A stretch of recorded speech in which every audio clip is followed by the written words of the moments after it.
네, 여러분 안녕하세요. 저는 시중은행에서 대출 업무와 외환 업무를 담당하고 있는 자칭 코로나 소상공인 대책본부장 우빈아빠입니다. 최근에 3차 코로나 대출에 대한 문의가 종종 있습니다. 실제로 창구에서 물어보시는 분들도 계시고요. 제 채널에서 댓글로 물어보시는 분들도 계신데, 이 3차 코로나 대출에 대한 언급이 처음 있었던 건 지난 12월 29일에 있었던 3차 재난지원금 발표 때 소상공인 금융지원 프로그램에서 처음 얘기가 나왔습니다. 이날 발표에 따르면 3차 코로나 대출은 1월 18일에 출시될 예정이고요.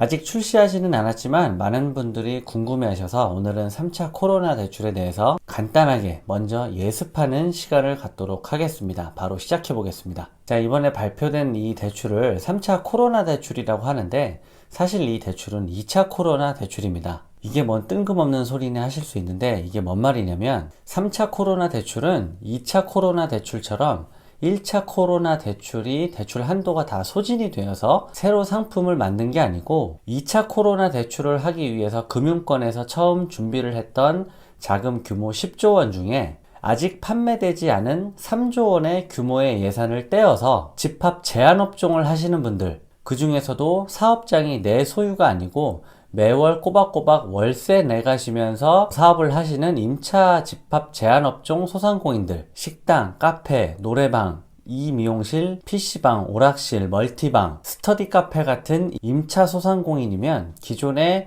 1, 2차 코로나 대출을 받았다 하더라도 추가로 1,000만 원의 대출을 더 받을 수 있도록 한 대출 상품입니다.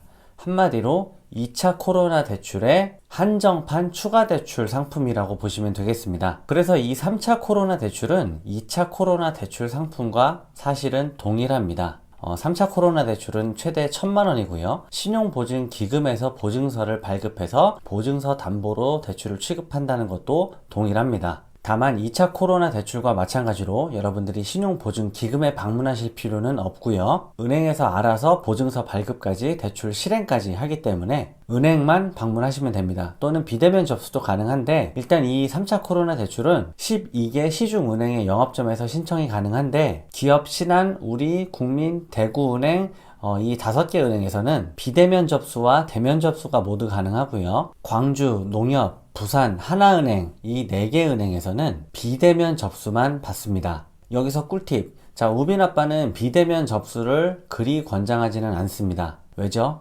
비대면 접수는 이 허들 자체가 좀 높습니다. 신용 등급이 그나마 좀 나은 분들이 통과할 수 있는 확률이 높기 때문에 여러분들 중에 상황이 좀 안 좋으신 분들은 서류를 꼼꼼히 챙겨서 방문 접수를 하시는 것을 추천드립니다. 비대면 대출로 신청하셨다가 거절당하셨다가 다시 대면 대출로 신청하셔서 성공하신 분들이 많습니다. 어디에 많죠? 제 채널에 댓글을 보시면 제가 말씀드린 케이스가 많이 있습니다. 계속 정리해드리면 3차 코로나 대출은 2년 거치 3년 분할 상환입니다. 대출 기간 총 5년이고요. 다시 말씀드리지만 2차 코로나 대출의 확장판이기 때문에 거치 기간, 대출 기간 동일합니다. 다만 3차 코로나 대출은 신용보증기금에 납부하는 보증료 금액만 좀 차이가 있는데요. 기존 2차 코로나 대출이 대출기간 5년 동안 연간 0.9%의 보증료를 납부했다면 3차 코로나 대출은 첫 해에는 보증료가 면제됩니다. 그리고 2년에서 5년째 되는 때까지 보증료가 0.6%가 부과가 됩니다. 기존 0.9%에서 0.3% 낮은 보증료율입니다. 이것만 다르고요. 2차 코로나 대출은 대부분 2천만 원을 받으셨는데 3차 코로나 대출은 최대 한도가 1,000만 원이다 보니 똑같이 비교하기 위해서 2차 코로나 대출을 1,000만 원 받으셨다고 가정하면 2차 코로나 대출은 보증료 42만 원 정도가 나옵니다. 하지만 3차 코로나 대출로 1,000만 원을 받으실 경우 보증료는 23만 원 정도가 나옵니다. 약간 차이가 있습니다. 대출 금리는 은행마다 약간씩 다른데 2에서 3% 정도로 예상이 됩니다. 2차 코로나 대출보다는 약간 낮은 수치인데 그렇게 큰 차이가 나지는 않습니다. 자, 지금까지는 집합 제한업종을 영위하시는 3차 코로나 대출에 대해서 알아봤는데요. 그럼 여기서 궁금점이 생깁니다. 집합 금지업종 하시는 분들이 더 큰 피해를 입었는데 왜 3차 코로나 대출 대상이 안 되는가 하는 궁금점이 생기실 수도 있습니다. 이미 많은 분들이 언론 보도를 통해서 들으셨겠지만 집합 금지 업종을 영유하시는 분들은 소상공인시장진흥공단에서 주관하는 별도의 대출 상품이 마련이 되어 있습니다. 여러분, 얼마 전에 12월 말에 5시간 만인가 종료됐던 소상공인시장진흥공단 긴급대출 기억나시나요? 제가 급한 마음에 퇴근길에 운전하면서 올렸던 영상의 상품인데, 이 대출과 비슷한 방식으로 실행이 됩니다. 지역신용보증재단이나 신용보증기금보증서를 통하지 않고 소상공인시장진흥공단에서 바로 여러분들 계좌로 입금해 주기 때문에 보증료 부담이 없다는 차이가 있고요. 대출금리도 고정금리로 1.9%의 금리로 받으실 수 있습니다. 하지만 대출 한도가 좀 적다는 것은 단점인데요. 3차 코로나 대출과 마찬가지로 집합 금지업종 하시는 분들, 소상공인시장진흥공단에서 앞으로 시행될 이 대출도 대출 한도는 1,000만 원입니다. 총 예산은 1조 원이고요. 1월 중에 출시한다고 했는데 아직 출시되지는 않았습니다.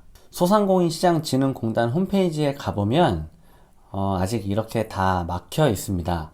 2021년도 소상공인 정책자금 대출은 1월부터 재개할 계획을 알려드립니다 라고 되어 있는데, 자, 이 1조 원 집합금지업종 소상공인시장진흥공단 대출 시작되면 여러분 어떻게 될까요? 이 사이트 아마 또 마비될 겁니다. 제 구독자분들은 이 홈페이지, 이 사이트 잘 봐두셨다가 접수 시작되면 빨리 접수를 하셔야 됩니다. 자, 오늘은 미리 예습해보는 3차 코로나 대출이라는 내용으로 말씀을 드렸습니다. 실제로 상품이 출시되고 제가 추가로 덧붙일 내용이 있으면 다른 영상으로 만들어서 내용을 올려드릴 거고요. 궁금하신 점 있으시면 댓글 주시면 제가 또 많이 물어보시는 댓글에 대해서 영상을 준비해 보도록 하겠습니다. 오늘 내용이 도움이 되셨으면 구독과 좋아요를 많이 눌러주시고요. 자, 오늘은 여기까지 하도록 하겠습니다. 시청해 주셔서 감사합니다.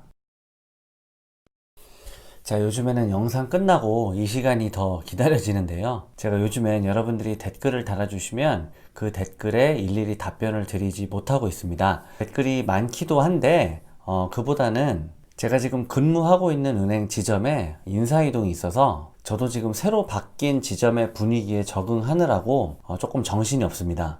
최근에 사실 무슨 일이 있었느냐면, 여러분들도 언론 보도를 통해서 많이 보셨을 것 같은데 은행권의 대규모 구조조정이 있었습니다. 이건 어떤 은행 한 군데의 문제가 아니고 은행 전반에 구조조정이 있었는데, 제가 근무하고 있는 지점에도 제가 모시고 있던 저희 담당 팀장님께서 은행을 떠나시게 되었습니다. 갑자기 영상이 또 사적인 방송이 되는 것 같은데, 어차피 제 채널이기 때문에 제 마음이고요. 퇴직하신 팀장님 얘기하는 중이었는데, 저 또한 시중은행의 한 직원으로서 작년 1차 코로나 대출, 2차 코로나 대출, 많은 분들의 코로나 대출을 해드렸습니다. 제 영상을 보시는 구독자분들 중에서도 제가 실제로 만나 뵙고 코로나 대출을 해드린 구독자분들이 계신데요. 그분들께 제가 취급하고자 했던 코로나 대출에 대해서 결제를 잘 해주셨고, 평소에 제가 참 좋아하고 존경하던 팀장님이었습니다. 그리고 제가 코로나 대출 유튜브 이런 영상 올리는 거를 팀장님께서 아셨을 때도 처음에는 걱정을 좀 하셨었는데, 나중에는 응원을 많이 해주셔서 제가 또 여러분들께 더 좋은 내용으로 그나마 좀 도움이 됐던 영상을 만들 수 있도록 응원을 해주셨던 팀장님이거든요. 지점에서 마지막 인사하면서 제가 쑥스러워서 직접적으로 말씀은 못 드렸지만, 은행을 떠나고 나시면 앞으로 제2의 인생이 펼쳐지실 텐데 항상 건강하시고 좋은 일들만 있으셨으면 좋겠습니다. 제가 같이 근무하면서 많이 부족하고 잘 해드리지 못했던 부족한 팀원이었는데 잘 챙겨주시고 하나라도 더 가르쳐 주시려고 했던 제 팀장님, 진심으로 감사드립니다.